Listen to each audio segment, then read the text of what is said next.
जय भीम साथियों, नमो बुद्धाय।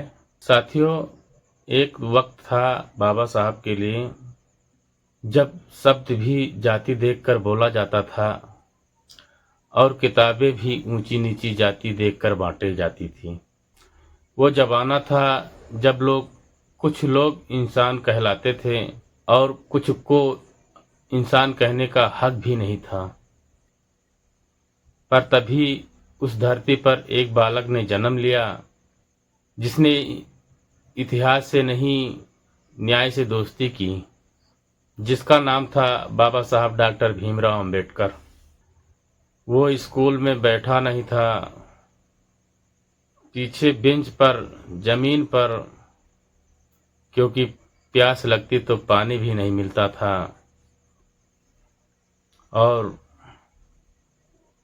कुछ लोग कहते थे तुम दूर रहो, छू जाओगे तो पाप हो जाएगा।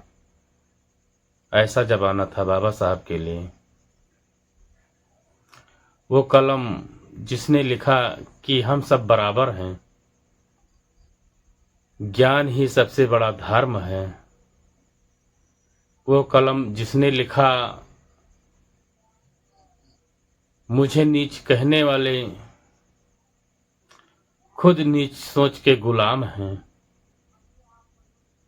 क्या मुसीबत थी बाबा साहब के लिए।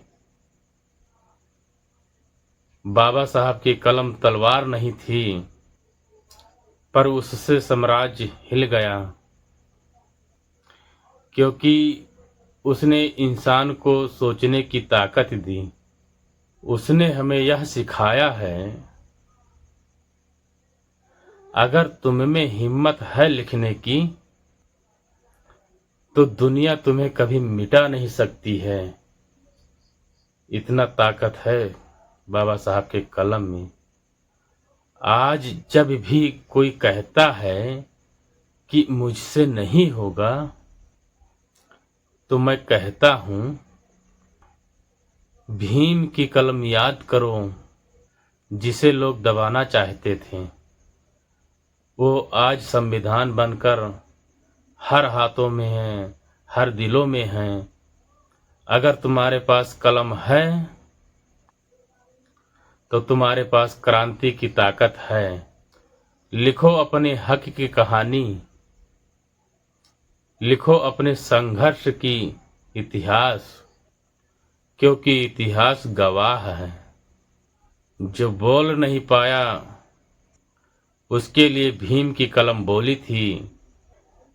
भीम की कलम सिर्फ कागज पे नहीं चली थी, वो चली थी उस समाज के दिल पर जिसने भुला दिया था कि इंसान सबसे पहले इंसान होता था।